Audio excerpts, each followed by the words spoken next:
Thank you, Payal. And the customary inclusion of Nina and Shuli, Payal and Anjali in welcoming all of you. We are much thinner today than we usually are because of the traffic, but in a way it actually plays in well to our intention this evening, which is that in addition to the conversation that we normally host between the speaker and myself, we'd love to open this up right from the beginning to all of you. The issue of black money is something that is very befuddling, close to one's heart, infuriating, painful to every one of us. Certainly in the last few years, it's dominated political discourse, right from the time of Lokpal and Baba Ramdev, Anna Hazare, Arvind Kejriwal, to the most recent, of course, being demonetization, Mr. Modi's master move. At no point does it seem to have beaten the demon. And why is that? Professor Arun Kumar has been thinking and speaking about this for more than 30 years. He's written many books. He's affectionately called Professor Black by many people.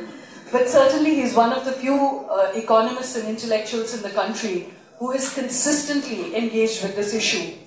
His latest book is a racy read. It's like a thriller, and more history and economy books need to be read like that. Easy access for everybody. But it has some fascinating insights. For instance, there's back in the 70s, when the customs duty was 320%, the black economy was still only 7% of GDP. Now when custom duties have come down to 15%, the black economy is 62% of the GDP.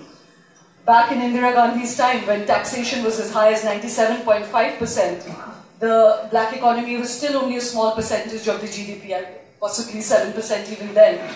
But it's 62% now when taxation has come down to 30%. So what really is the psychology of the black economy? Why is it so persistent? What is it all about? What fuels it? These are some of the things that Professor Arun Kumar's book deals with.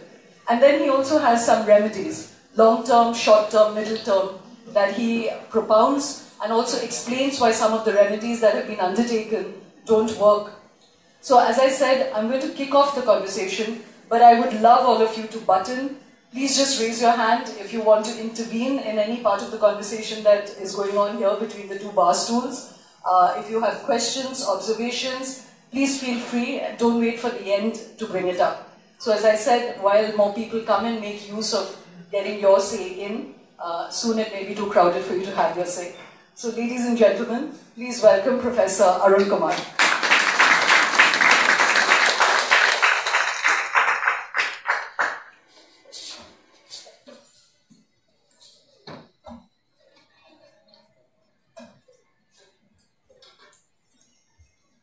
So Professor, let me dive into the center rather than the beginning. I'll circle back to asking you to define black economy, the black flow versus black wealth. But before that, it was really intriguing because mostly people assume that it's an unfair tax regime, or it's poverty, or it's too much intrusion of government into citizens' lives that really fuels black money.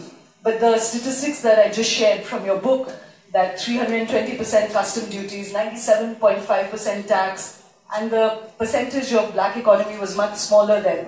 What explains that? What is the psychology of black economy? Okay, I think the psychology of black economy is that you want to earn an income over and above what... Sorry, can everybody hear the professor at the back? Yeah. Yeah. So you want to earn an income over and above what you can do legally. So basically, black income generation involves some kind of illegality. We had a consensus over policies in the 50s, and that consensus started breaking down. As the consensus started breaking down, people thought that there's a sense of injustice in society. So today what I find is that Mr. Ambani may feel a sense of injustice, and the man sleeping on the road, he also feels a sense of injustice. So the ownership of society, that has declined over a period of time. And as the ownership declines, then you begin to generate more and more of the illegality, and through that more and more of the black economy. So that, in a broad sense, is what is the driving force. So as you said, it's not just tax. Of course, there's illegality around tax, because I don't pay my tax, even though, as you rightly said, that when Mrs. Gandhi was the finance minister in 1971, the highest tax rate was 97.5%. At that time, the wealth tax was 2%. So if you had an income of 15 lakh rupees, then on the extra 1 rupee of income at 15 lakh 1 rupee, your tax rate was 102%. You know? So nobody could have more than 15 lakh rupee of income at that point of time. And yet the Vanchu committee estimated the black economy then to be 7% of GDP. And now when the tax rates have come down to 30%, the size of black economy has gone up to about 62% of GDP. And I also want to make clear that this 62% does not include real estate, it does not include stock market, it does not include bribes. You know, the reason is methodological. That real estate is a circulator of black incomes, not the generator of black incomes. Similarly, the stock market is the circulator of black incomes, but not the generator. And bribes are also circulators of black income. So, in other words, methodologically, we have to be very correct as to what is the black economy before we can actually talk about it. And that's what I've tried to clarify in my book. So one more shock figure just to draw everybody into this thriller. Again, I was sharing with you that I felt quite gauche the last time we had Mr. Chidambaram at Algebra, and I said, should we really be that concerned with the black economy? Because if it's only a question of paying taxes, the government's not providing us that many services. And so really, what is this hullabaloo about the black economy?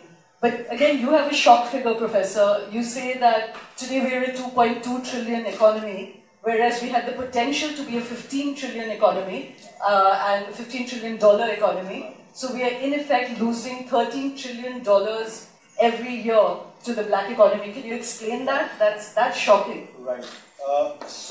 Black economy results in massive inefficiency in the economy. So one of the characterizations I gave about the black economy is that it's like digging holes and filling holes. So what is digging holes and filling holes? In the daytime you set one person to dig a hole, and at night you set another person to fill the hole. So next morning you have zero output but two incomes are there. So in other words, the investment that you made is not yielding the results that it should. So I give this example that if you have a road that you make and you don't put enough tar in it, the rains come and the road gets washed away, and therefore you're rebuilding the same road rather than building new roads. Similarly, this example that I give of a teacher, and teachers don't teach well in the school so that they can do tuition. Large part of our system works like that. So the child waits one hour in the class, doesn't understand and thinks studies are boring because he doesn't understand, she doesn't understand, and then goes home and the parents say, look, you have to get good grades, otherwise how will you get into St. Stephen's College or this, that or the other, or into the IITs? So they do tuition. And the tutor also comes and makes you mug up. So child spends a couple of hours but doesn't understand the subject, and instead of doing extracurricular activities, expanding the horizons of the child, what the child does is gets put off from education. There are a vast number of such examples that they are there in business, they are in the road construction, they are in the drinking water scheme, there are others. So there is a massive amount of inefficiency. So investment does not yield the output that it should yield, and that's why the rate of growth of the economy slows down. So what I've shown is that the economy has been losing on an average 5% rate of growth since the mid-70s, when the black economy became more than 10% of GDP. If it's less than 10%, you can broadly ignore it. But when it goes above 10%, you cannot ignore it. So you've been losing 5% rate of growth on an average since the mid-70s. So you add 5% every year from the mid-70s. Today, the economy would be about $15 trillion, 7 times larger than what it is. And therefore, each one of us would have been 5 times, 7 times better off. So instead of having a per capita income of $1,500, we would have had a per capita income of about $11,000. So instead of being one of the poorest 30 countries, we would have been a middle-income country. So, there is a lot of loss of productivity and of production because of the black economy. So, one thing I would like to point out is not that I'm not saying black economy does not produce output. Yes, it does, because it's 60% over. So the $2.2 trillion economy is in $1.4 trillion above it. So the actual economy is $3.6 trillion. So that's one of the answers I give when somebody says, what's the silver lining to the black economy? The silver lining is your output is greater than what the government declares the output to be. Okay. But potential, so compared to potential, you're way down. So potentially is what you've lost a lot. Well, that was the hidden first question that had come to Professor, from one of our members was, we keep talking about the downsides of the black economy, what's the silver lining? So he just expanded on that. But you had a question there. Yeah.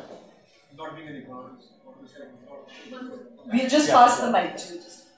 Yeah. You said that black money generates inefficiencies. Could you say simplify that a little bit? I don't understand that point. Okay, so why I was saying black economy generates inefficiencies is that things that should happen do not happen, and things that should not happen keep happening. So in a sense, when you make a road, that road should be such that it can last several years. Okay? But instead what happens is that you don't put enough tar in it, you don't put enough gravel in it. And I talked to PWD engineers, when I was writing my book, the first book in 1999, and one of my relatives, he told me how when the gravel layer should be 4 inches, you typically find 3 inches or less. The tar should be of X amount, but you'll have 20% less tar, so you're saving that to make blackened curves. Okay. So what happens is that the road then gets washed away quickly because it's not been properly laid. So the investment that you made in the road is not yielding the result that it should yield in terms of a road that will be there for several years.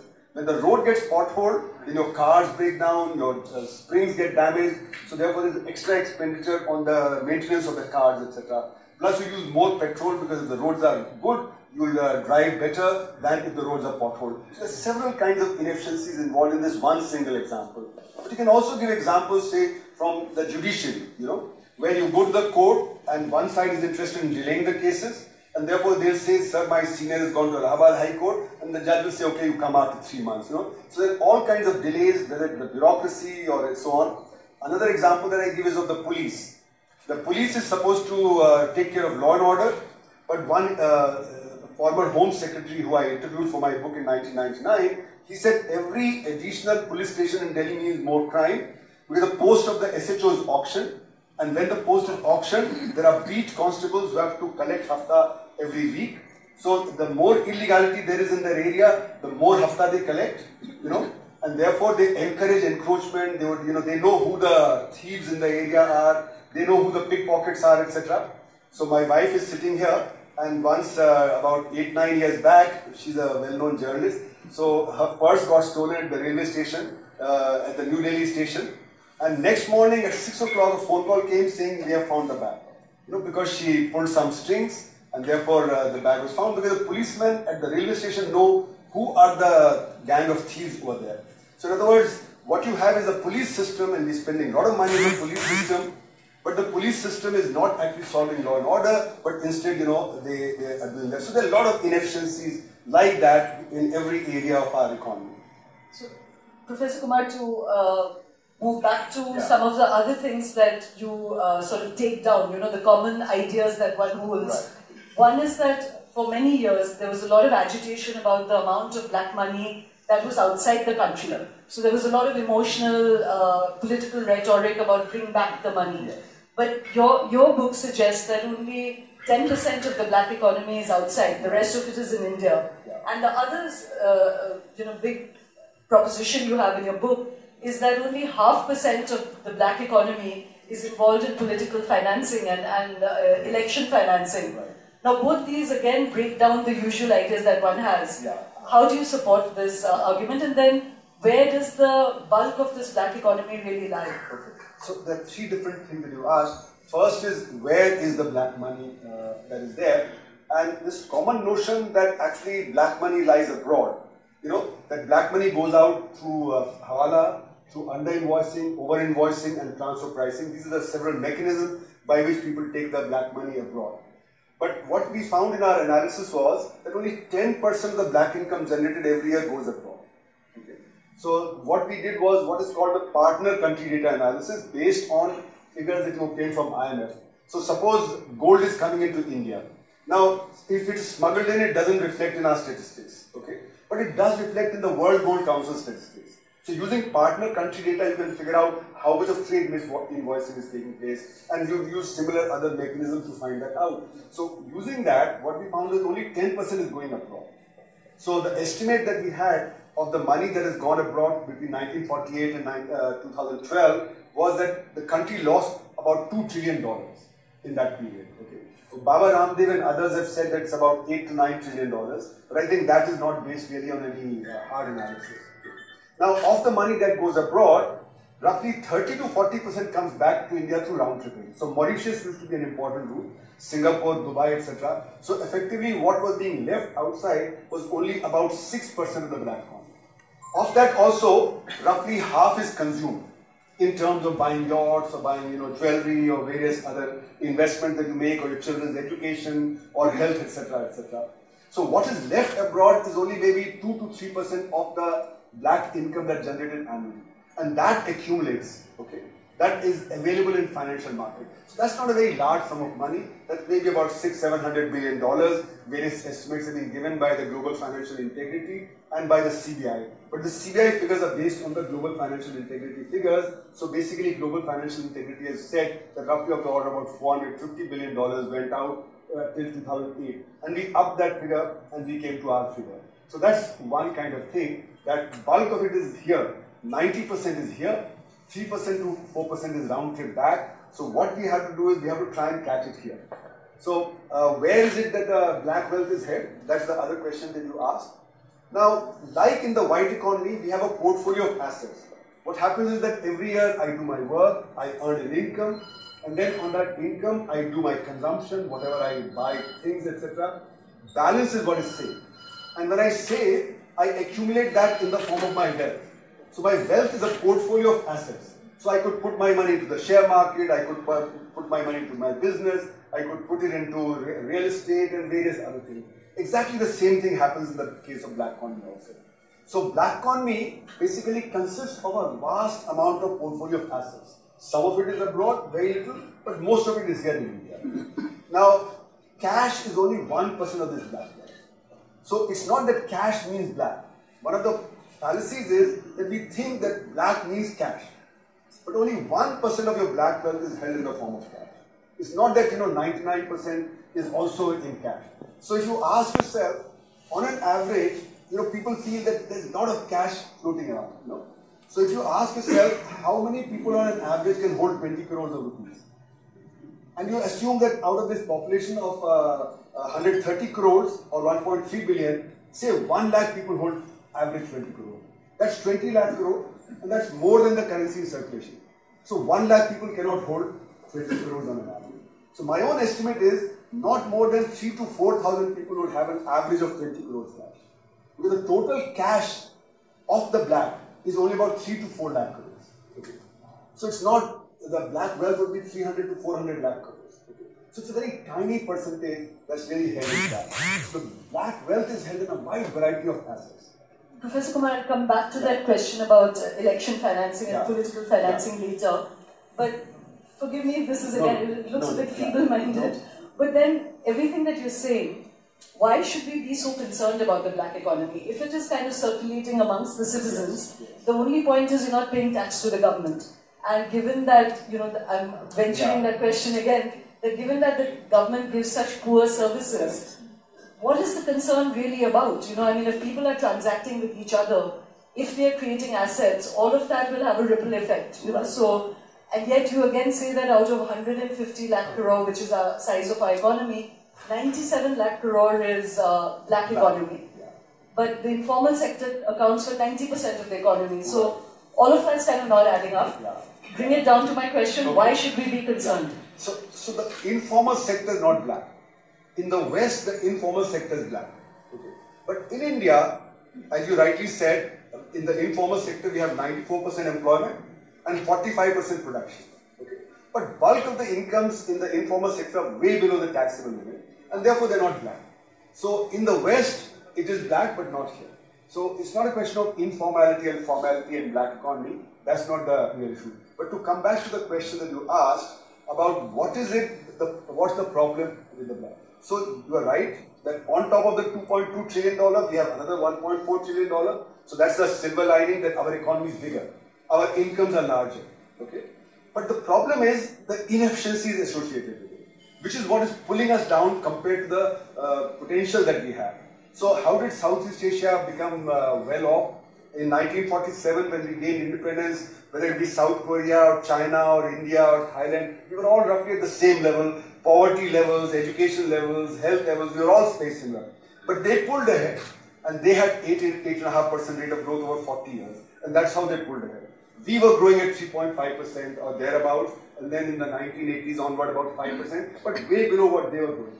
Now, if we had achieved our potential today, we would have also been $15 trillion economy, roughly twice the size of China. So, in other words, the black economy leads to massive inefficiencies and loss of production in the potential sense. So while, yes, it does have production, it does have employment, but compared to what it could have achieved, we are way below the potential. So that is where our existence is a problem. Large number of people don't have toilets. Our schools are in very poor shape. For instance, the ACER report, the Annual Survey of Education report between 2005 and 2015 have shown that 50% children in the 8th class cannot do the 3rd class writing, cannot do 3rd class mathematics, cannot read 3rd class text. So in other words, education standards are so poor because either the schools are not there, or the teachers are not there, or the teachers are not teaching and they're moonlighting and they're doing tuition. So the children are suffering, and when you have 50% children in the 3rd class, in the 8th class who can do only 3rd class stuff, that means they never get a good job. So you are assured of 50% poverty for the next 50 years till they go out of the job market. Because today, to get a good job, you require to have skills. And these children will never be able to acquire any skills. So therefore, whichever sector you take health, you take education, you take, for instance, the problem of drinking water. We pipe the drinking water, but the pipes are very poorly laid, the sewage goes into it, and therefore what you do is you have contaminated water, so we don't trust the tap water. So we have ROs and we have filters, etc. So extra capital costs are required. We don't get electricity properly, 220 volt, either it's 270 or 170, so our equipment burns out, and therefore we are repairing our equipment all the time. So rather than enjoying the efficiency of our working equipment, we are all the time getting things repaired, etc., etc. So a vast amount of inefficiencies that come in, and that is the negative side of the platform. Can I? Professor Kumar, but these are ills of our society, not necessarily ascribed or can be ascribed to black economy, maybe to some extent, certainly. What you've described is a general falling of standards in India, all around us. We all get very frustrated with that. But, I had another point, and that was that if when our tax rate was so high, 102% or so, and our black economy was 7%, income tax rate comes down and the black economy percentage goes up. Does this mean that if we bring our tax rate down to 0, as has been suggested, that our black economy will bloom? No, so you are absolutely right. The causation, in economics, these are very false causations. Like once as a joke, on British television, this goes back to the 70s, one economist was being interviewed about inflation. And then, the presenter said, look, I can give you a false correlation between rainfall and inflation. Okay. And I can establish some correlation. So correlations are not what we are talking about. So the cause of black income generation is not the tax rate. Cause is the illegality that is there in society, right? So black economy is concerned with illegality. So for instance, if I as a teacher, I do tuition and I don't declare that income, right? Then that's black income generation. If I'm a doctor and I charge 500 rupees fees but I only declare 50 rupees, then 450 rupees per patient I'm generating black income. If I'm a narcotic drug seller, I'm selling narcotic drug and generating an income, then my entire income is black. If I'm a lawyer, I'm charging 2 lakh rupee fees, I'm only declaring 20,000, then per case 1,80,000 rupees is black income generation. So there are as many ways of generating black income as the number of professions. So for instance, in a continuous process manufacturer, say cement or say some other continuous process, what will I do? I'll claim that electricity went and therefore my lines got clogged and what I've got is scrap. Actually it's not scrap. So I'm selling cement as scrap, so I'm underpaying it. So in other words, the cause is not taxation, cause is the illegality around taxation. No, but Professor Kumar, I think just to add on to that what you're describing is a general fall in moral character, If these are not the causations, how are we going to stem this? I mean, none of the things that have been undertaken, Lokpal or any of this, is ever going to change the moral character, because like you said, what you're describing now is almost petty crime, that each of us are complicit in this. So one is that if it is just our general nature to do this, how are we going to fix it? No, so it's not our general nature because the size of black economy is increased. In 55, 56, Professor Caldor came from Cambridge and he estimated the size of black economy to be 4 to 5% of GDP. Then Banchu Committee in 1970 estimated that it had become 7% of GDP. Then the National Institute of Public Financial Policy report in 1985 estimated that by 1980-81 it had become 18 to 21% of GDP. In my own book, I estimated it become 40% by 95-96 and now it's 62%. So there's a increase in the size of black economy, which suggests that something is going wrong, and which is that the amount of illegality is growing. So black economy is identified with illegality in various activities. It could be tax evasion, it could be violation of controls, it could be jumping traffic lights, etc. So I would call it just a decline in the morality, but a rise in the illegality in system, because the system is enabling illegality to take place. Now the question is that because the entire size of the economy has also grown, so more people have the opportunity to to cut corners? Yeah. So when you say 60%, it means relatively it's going up, not only in absolute amount. So as you rightly said, if it's 4 to 5% of GDP all the time, and as the economy grows, then the black economy grows. But relative to the economy also it's growing. So from 4 to 5% to 7% to 18%, that means it's growing much faster than the white economy. Now the problem that lies, which you've asked, is that we've had at least 40 committees and commissions, of different description from 1948, which have gone into different aspects of the black economy, So we had one committee in 1948, we had Caldor in 55-56, we had Santhanam committee in 1964, we had Vanchu in 1970, Dagli committee and P.C. Alexander committee in LK. The list is endless. The most recent being the 3 committees that were commissioned by Pranab Mukherjee to look into the size of black economy. So we really know what the black economy is, how it functions, where the problems are, and they made thousands of suggestions. Vanchu committee is rich with suggestions, and we've implemented hundreds of things. So for instance, we've done voluntary disclosure schemes 6 times. We have reduced the rate of tax. We have removed large number of controls. What the businesses wanted in the 80s was done between 91 and 93. So MRTP is gone, FERA is gone, small scale reservation is gone, planning has been downgraded, dividend balancing, phase manufacturing program, a lot of things were done between 91 and 93. And yet the size of black economy grows. The reason is, we have to understand that the problem is not technical. It's not that by just changing tax rates or by having the provision for acquiring undervalued property we can do it. The problem is political. When illegality is there in 62% of economic activity, that implies it's systematic and systemic. It works as a system. So just like the white economy is a system, the black economy is a system. So when I was studying the sugar industry in 1980 for a friend of mine, and then I did the BICP study on sugar industry in 1983, I realized that for a sugar factory, what they do is they fudge right from the beginning. So when the sugar cane is coming in, how would you show underweight of sugar cane? Then when you extract juice out of it, then how would the chemistry lab show less extraction of juice? When the sugar is extracted out of the juice, how would you show less extraction? Then when it goes out the factory gate, how would you show in the accounts an under-invoicing of sugar going out? How do you bribe the policeman there, the excise fellow, the sales tax fellow, etc.? So it's all a system.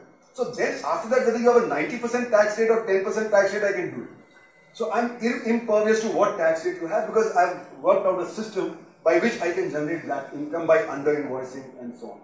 So the mechanism by which the black incomes are generated is under-invoicing of revenue and over-invoicing of costs. And that continues. Yeah. Now this is fantastic. To have provoked Neerja to ask a question. I'm provoked. Would you say it is to do with the crisis of leadership? People feel if our leaders can do it, why not us? Number 2, do you think it has to do with the character of the Indian people, the inclination to jugaad? It's just something we are so used to and comfortable doing. So as I said, the problem is political, and clearly the political leadership is very important in that. So if the political leadership has driven us in that direction, but it's not just political leadership. So as I was trying to explain, there's a triad which runs the black economy. This system is created where you have the corrupt politician, the corrupt businessman, and the corrupt executive. If one of these is not there as a part of the triad, black economy won't survive. If the businessmen say they are going to be clean, they are not going to do any bribes, they are not going to do this under-invoicing and over-invoicing, black economy will go. If the politicians say they are not going to take, they are not going to be on the take, then the economy. If those who are implementing policies, if they are not going to take it, then also it will collapse. So this triad is what is running the black economy.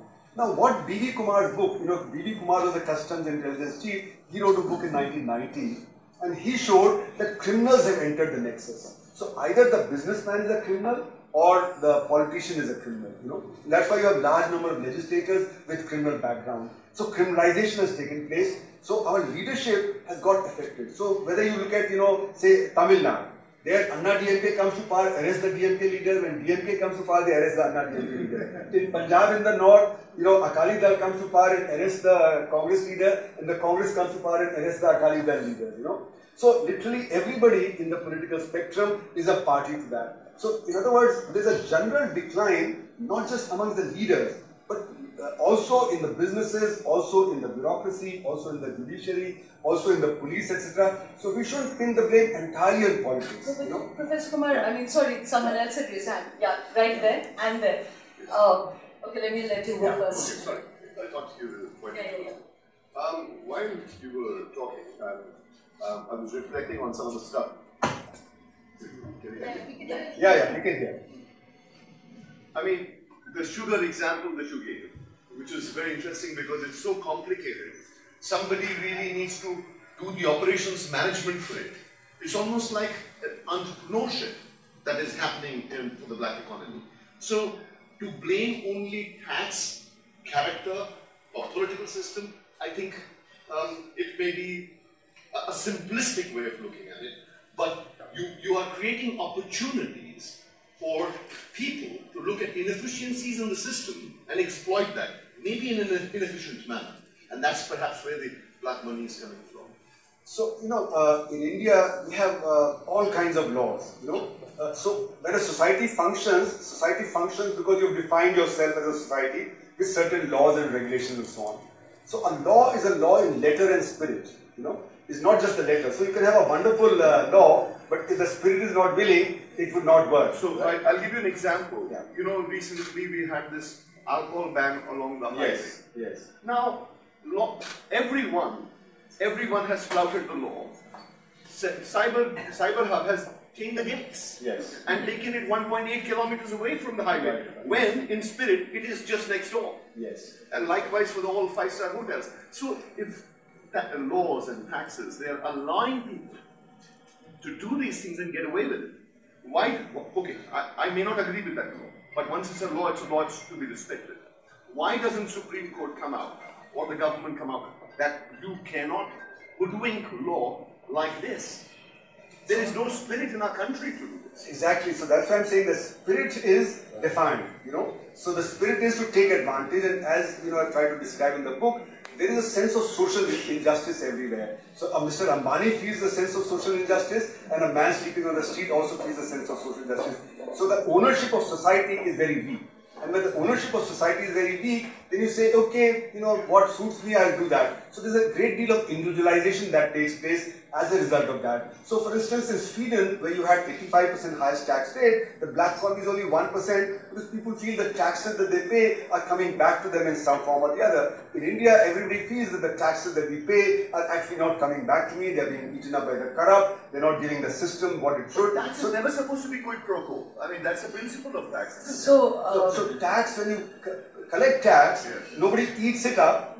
Actually, it goes back to you in some form of services, right? If the services are something you're satisfied with, you'll pay voluntarily. If you're not satisfied with it, you know, like what she asked me in the beginning, then you feel that, you know, why pay the taxes, you know, hoodwink the system. And when you see others, so there's a very interesting thing, the CAG report on the voluntary disclosure scheme. You know, 1997 was a successful scheme, and in 1999 the CAG report came out, and it said two things. One is that honest people are turning dishonest, and that people have become habitual tax offenders. Because when you have these kind of schemes every time, then you say, okay, now the next scheme comes, let me generate more black today and I'll convert it into white. So people become habitual tax offenders. Second is that you are an honest person, your capital is rising slowly because you're paying taxes. That your competitor is not paying taxes, so his capital is rising faster. So after a while you say, am I the only bloody fool? So let me also convert. So therefore there's a sense of lack of ownership of society and the rules, and that's why we violate rules. Professor, I'm just going to come to you. There was a question there. Yeah. You spoke about integrity, morale, and illegal activities, and of course black money. And my understanding of black money is basically that it's unaccounted money. So let's assume a scenario wherein you have 0% tax, and therefore you can account for everything, bribe or whatever, So therefore, the need to generate black money does not arise at all. So the problem here is largely to do with integrity of people, moral of people, to actually address the problem holistically, rather than really looking at black money in a way. So, there are two things. One is why do we collect taxes? So if you go back into the history of the state, how did state formation take place? And there's a very good book by Leo Haberman, Man's Worldly Goods, where he suggests, that actually what used to happen was earlier when trade would take place, then people would go through forests, etc. to reach the cities. And in the forest there would be brigands like Robin Hood and they'd rob you. So basically they were tax collectors. And the state came and replaced them by saying we give you the right of passage and we will ensure that no such thing takes place. So basically the function of the state was to make the markets work. Okay. So that is how basically, and then what happened was, if you look back in 1870, then the advanced countries used to spend 13% of the GDP as the state expenditure. That has gone up by the 1990s to 45% on an average. But there are countries like Sweden and Austria where 60% is spent on an average by the state. Okay? So the reason why the state grew was you found a lot of market failure. So situations of market failure kept on increasing, and that's why the state kept on increasing in size, everywhere, all over the world, not just in India, but in the advanced countries as well. So even in the US, which is supposed to have one of the lower ones, you still have 30 to 35% of GDP spent to the state. So in effect, basically for functioning of society, you have explicit laws and you have implicit laws. So take for instance a taxi ride from the Delhi railway station to say JNU or to Shankar Chowk where I live now. Now at the taxi stand in the railway station, they are in a majority and they can charge you anything. When you reach home or like in JNU, you're a student, you can say I'm not going to pay you, you give me 1,000 rupees. So the taxi service would not work. So taxi service works because there are implicit rules which are going to be observed and state is the enforcer of those rules. So state is very essential in enforcing the market. So there can be no market without the state. When you have a state, other than the functions of defense, etc., even to make the economy function, to make the society function, you need state and therefore you need to collect taxes. Okay? So you can't have a situation where there are no taxes. Okay? So, Professor Kumar, everything that you're describing creates a sense of despair because it just seems so endemic and so widespread and it just seems a fall of moral character. So the question really is, how have other societies fought this malaise? There are other developing countries. What is the way that you can combat this? Right. And secondly, when you were describing it as almost a psychological illegality, though we have all criticized Mr. Modi in economic terms, was he right to go ahead with this demonetization just as a political message? You yourself have been a critic of him, but would you accept that it was a good psychological move to make? And then I'll come to you. Yeah. So, the several questions that you asked, but to focus on the demonetization issue because that's the most current issue, as I said, cash is not black. The understanding was that black means cash. So if I squeeze out cash, the black economy would collapse. As I tried to explain, that cash is only 1% of the black wealth and it does not affect the black income generation at all. Where is the majority of it? The black wealth, as I said, it's in wide variety of assets, including in businesses, there's undervalued inventories, it could be, in narcotic drug trafficking, it could be in the film industry, it could be, as investment in the gold or real estate or various other kinds of assets. So it's a portfolio of assets that you hold. So black wealth is in wide variety of assets. When you squeeze out cash, you only squeezed out 1%. And clever businessmen actually even did not lose that 1% because they recycled it into new currency using the Jan Dhan accounts, or like one businessman told me he had 3 crores of rupees and he paid 4 months of advance wages, and therefore the new production that he'll generate will actually come in the new currency and he'll be able to regenerate the cash that he had, etc. So you're not even squeezing out 0.1%, and of the 15.44 lakh crore that was demonetized, 15 lakh crore has almost come back. So you're not even squeezing out 0.1% of the black income generation. But the question that you asked is a political question.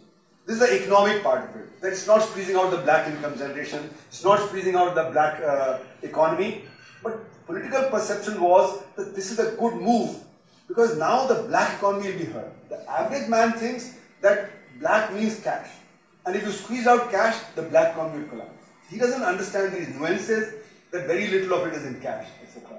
So the political perception is that here is Mr. Modi, he's taken a tough stand, and he's taken a stand against the black economy, and his credibility is very high. So the person in the line, when he was interviewed in the first 1 month, he said, yes, it's a good step, even though I am standing in the line. You know, my wife as a journalist went to the field, you know, in UP before the elections, and she talked to the farmers, etc., and they said, yes, we've heard badly, but it's a good move. It's a move that will help to control the black economy. And then the question is about the character that you will, you know. Now, no society has a permanent character of any kind. If you think of Chinese, for instance, until the time of independence, they were called the opium eater. Because the British had spread opium eating habit in a wide variety of ways there. And the same people are the hardest working now. You know, they're world beaters, they captured the manufacturing industry of the world because they work very hard. And Amartya Sen, in his 1986 paper, he pointed out that how did Southeast Asia achieve the results it achieved? And he points to two things, education and health. Your productivity of labor depends on education and health. And therefore, a country like Malaysia started spending 10% of GDP on education. We have never crossed 3.8% of GDP on public health, on public education. You know, we've not crossed 1% on public health. So our labor is very unproductive. Apart from the black economy, even the capacity to produce is very, very low. And that gets linked to the black economy in two ways. One is that our budget is not collecting the taxes it could collect. So from 62% of GDP, you could have collected 24% extra tax GDP ratio. So our tax GDP ratio is one of the lowest in the world today at 16%. It could have been 40% and we could have been one of the highest this thing. So today India is a very under-taxed nation. Our tax collections are very low compared to even the very developing countries. Our direct tax GDP ratio is only 5.5%, and effectively only 17 million Indians pay taxes, income taxes, okay, out of 1.3 billion. So roughly 1.2% of Indians pay effective taxes. So we escape the tax rate in a very big way because the black economy is very, very large.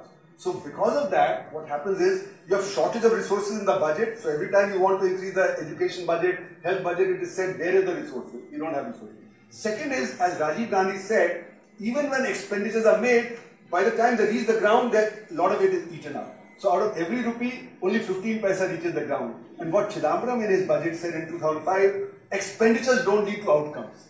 So you make expenditures, but outcomes are not there, whether in the area of education or health or drinking water. Professor, of course, you're not a moral philosopher, so it's unfair to keep pressing you on that. But that's a chicken and egg. You're saying if we spent and there was outcome, there would be increased credibility and the positive cycle would kick in.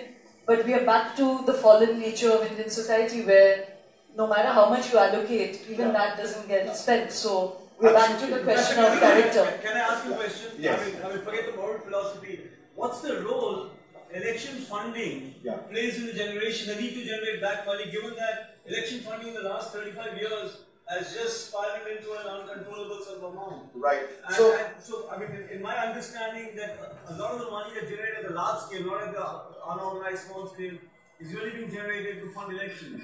Yeah, so that was the question that Shoma asked me in the beginning. My analysis of the 1998 election and the recent 2014 election suggests that you're spending only 0.5% of GDP on the election. Okay, so it's not a huge sum of money. So how did I do that in the 1998 election, or whether you take the 2014 election? There'll be 3 serious candidates in every constituency and 6 non-serious candidates. Okay, so I sort of looked at the kind of expenditures, and you assume that 15 crores per candidate, serious candidate, is being no, that's just messages. I put it on silence. So I'm ignoring. I was just stealing away with your bag. That's okay. I'm ignoring my telephone. Yeah.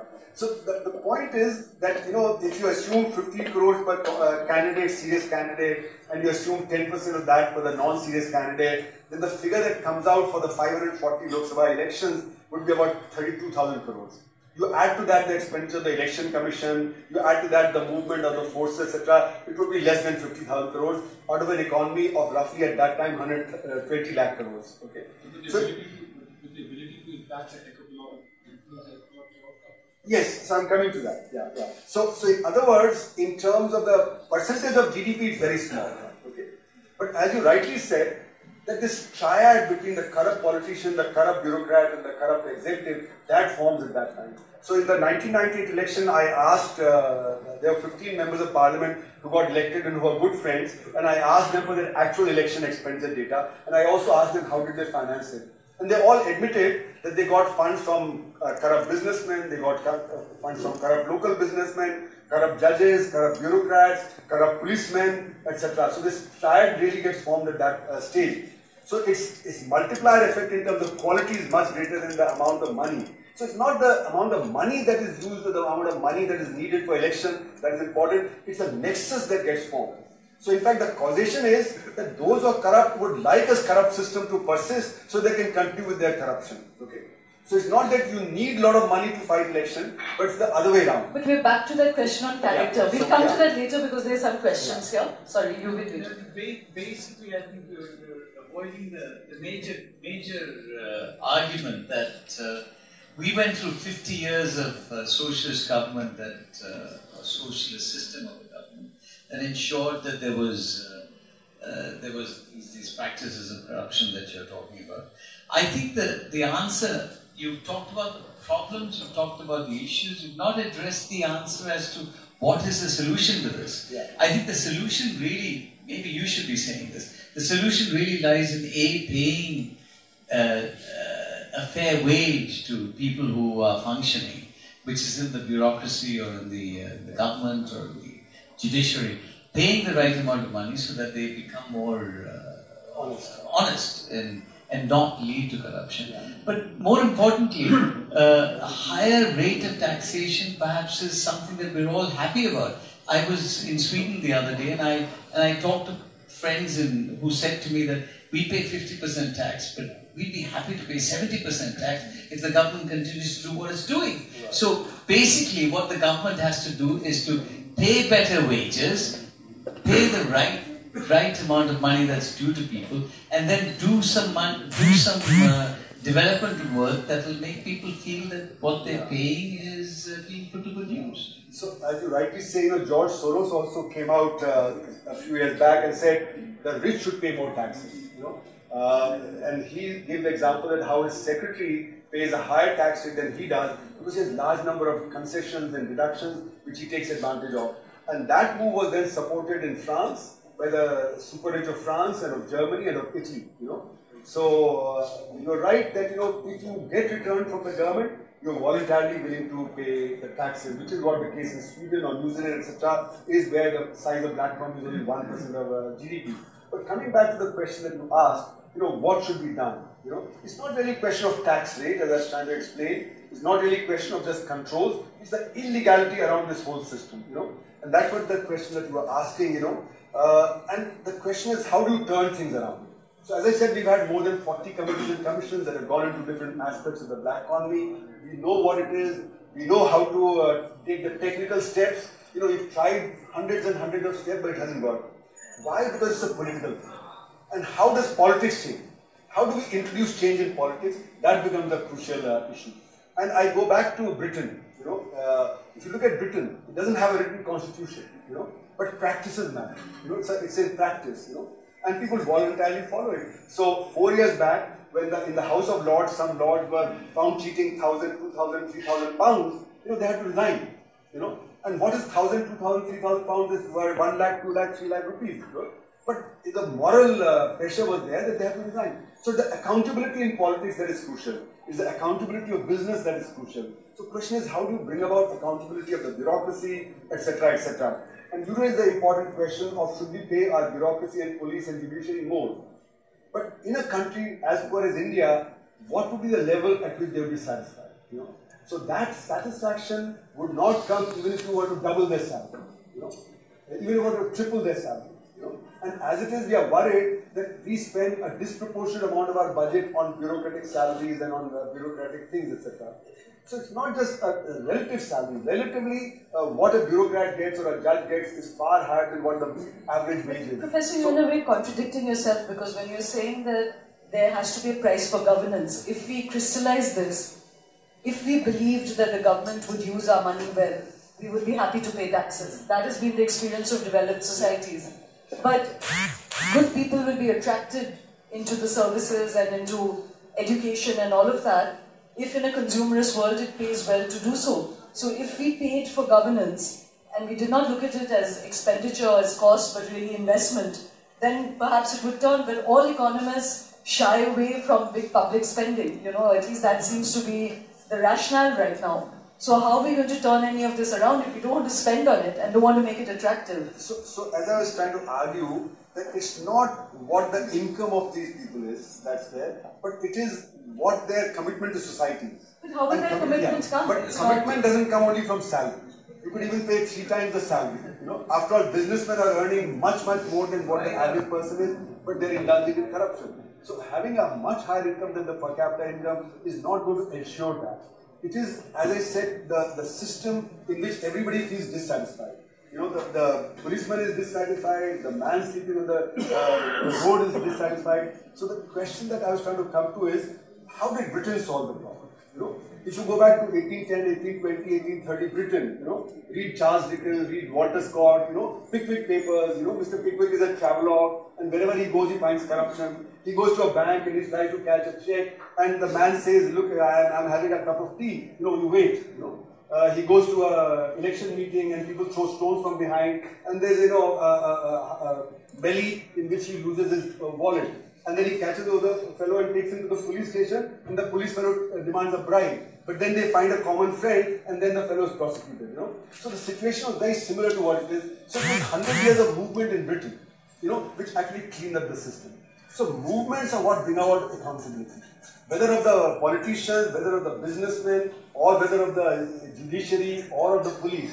Now, in a system like India, where Lalu Yadav can get caught in Chara Ghotala and then make his wife the chief minister, and then she wins the election, then what kind of accountability would they say? Similarly, the other corrupt politicians. So in India, what has happened is my man's corruption is good for me.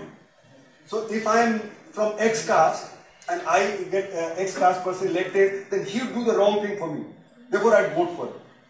So therefore, in a sense, what has happened is corruption as an election issue has become dead. No, but Professor Kumar, you're kind of going back to diagnosing the problem.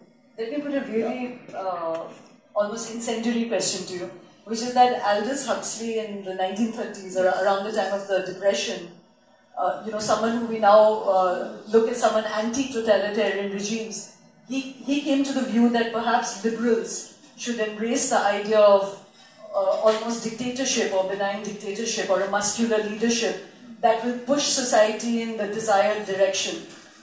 Is India really ready? Do you think we are in a crossroad where we need that? Yeah. It looks like we're almost there, and Lee Kuan Yew is given as a very good example of how dictatorships have worked, to change Singapore society. Benign dictatorship, So we had Rajiv Gandhi also in 1984. He had a massive majority. He could do anything. He could push through constitutional change also through parliament if he wanted to. And he talked about a clean government, a government that works, etc. And then everybody around him got caught in corruption cases, whether it be Amitabh Bachchan, Lalit Suri, and various other people. And then he got caught in the Bofors case also. So what happens is that power has its own dynamics. You look around leaders, Abacha in Nigeria, Hosni Mubarak in Egypt, you look at Marcos in Philippines, you look at Yahya Khan and so on in Pakistan. Wherever dictatorships have come, there are very few instances where it has really worked in delivery. So I don't believe that dictatorship, but I believe in movements. So in India we've had several movements. Like for instance, in Gujarat we had the Nav Nirman movement in '73. The JP movement in '74, and these were youth movements, and they put pressure on the system, Then we had the Bofors time, we had another movement that took place, and then we had the Anna Hazare and Ramdev movement, and these movements put pressure on the political class, and therefore they started to deliver for that particular period. They had session in the parliament, etc. And the interesting thing is that when Ramdev came to Delhi airport, then 4 cabinet ministers, 4 secretaries to Government of India, and the cabinet secretary went to receive him. Because the government was wondering what is going to happen tomorrow when he starts the fast. Whereas even when Obama came, only 1 minister went to receive him. So Ramdev was 9 times more important than Obama at that point of time. But the system knows how to marginalize movements. Okay? Here's a facetious question. Sorry. I just wanted to ask, what are the non-economic motivators of human endeavor that we are failing at as a society? That we are failing at as a society, because you mentioned that obviously money is not not the motivator. Right? Advanced societies are not looking at money as the only motivator of human endeavor. Obviously, we're failing at something other than making economic sense. How are we failing as a society to make other impulses stronger than just the economic impulse? Even the wealthy and the money. So, as I was trying to... For the poor to see the economic as the primary impulse is understandable. What makes for all of us in this room the economic our primary impulse? So, as I was trying to explain... Yeah, she was asking that, what are we failing at as a society that will not allow other indicators for our behavior? Why are we only focusing on economic catalysts for our motivators for our behavior? So the non-economic factors, as I was trying to explain, political and social. Black economy is not just an economic issue; it's also a political and a social issue. And the point I was trying to make is that it's now become a part of our politics where this issue has got marginalized, because those who are at the top, they actually are able to form a consensus. So all that the opposition has to do is wait for its turn to come. So in Andhra Pradesh, you had the TDP coming, and then the Congress, and then the TPP, etc. The second factor, the social, is very important also, which is that the commitment to society is weakened considerably as compared to 1950s. So when the commitment to society weakens, then you get individualized. So we have become more and more atomized individuals. We are looking at our narrow self-interest rather than the wider social interest. Now, when you lose this sense of social justice, then you tend to get more and more atomized and you try to break laws, etc. So the question, I think, sorry, there were two questions there, and then I'll pursue my line of thought. Also, you said that most of this money, whether be it cash or be it in different form, it's within this system. If it is within the system and it is generating some more revenue, shouldn't our growth be much more higher than what we are predicting? So that's and how is it corruption? It's already a part of the system. It's already got involved in this. It's infused into the system. Yeah. So as I said, black economy is 62% above the 100 that's generated in white, right? So your economy is 162, not 100. So therefore, the black economy is generating production, is generating employment. But compared to what you could have been, it's way below. It's 1/7. So compared to where you want to be in the Committee of Nations, why is it that your social conditions are very poor? Your living conditions are very poor. In many cases, our living conditions are poorer than those of Bangladesh or of much poorer than Sri Lanka, of course, but poorer than even sub-Saharan Africa. And governance failure. Yes, of course, black economy leads to governance failure because you have policy failure. You have policy failure at the macro level and at the micro level. So, like for instance, planning fails. You're planning for 100, but the economy is 162. So you're planning for the wrong amount of steel, the wrong amount of transportation, the wrong amount of finance, the wrong amount of trade, etc. So policy fails. Your monetary policy fails because the RBI is not taking the black economy to account. The currency that you have in your pocket is neither colored black nor white. So same currency has to circulate the black economy and the white economy. To give a very concrete example, if you have a shortage of onion of 20%, and then because of the black liquidity that exists in the system, they will hoard the stocks and make it a 40% shortage. Therefore, what happens is that the prices which should have risen only 60% will rise 400%.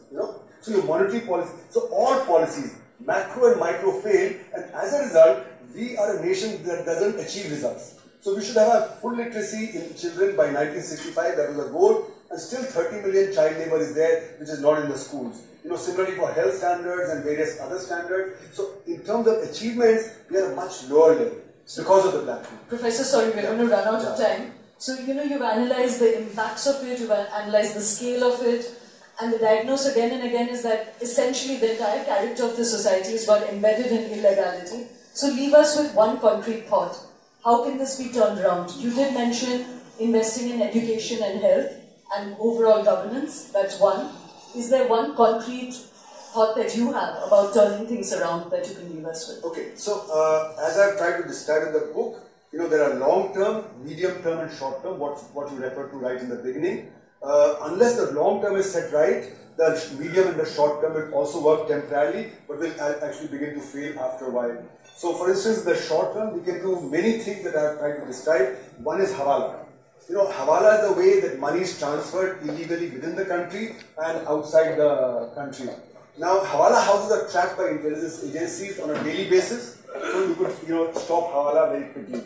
HSBC Bank was found to do Hawala, In the Faviani case, where the data came out from the French, so that the banking secrecy laws, that could be changed. Then you have a situation where whistleblowers have been very important to actually check the black income generation process, and whistleblower bill is sought to be diluted. RTI has worked in a lot of cases, whether it be the other society scam or other scams, information came through RTI. But RTI is not applicable to the top runs, that could be done.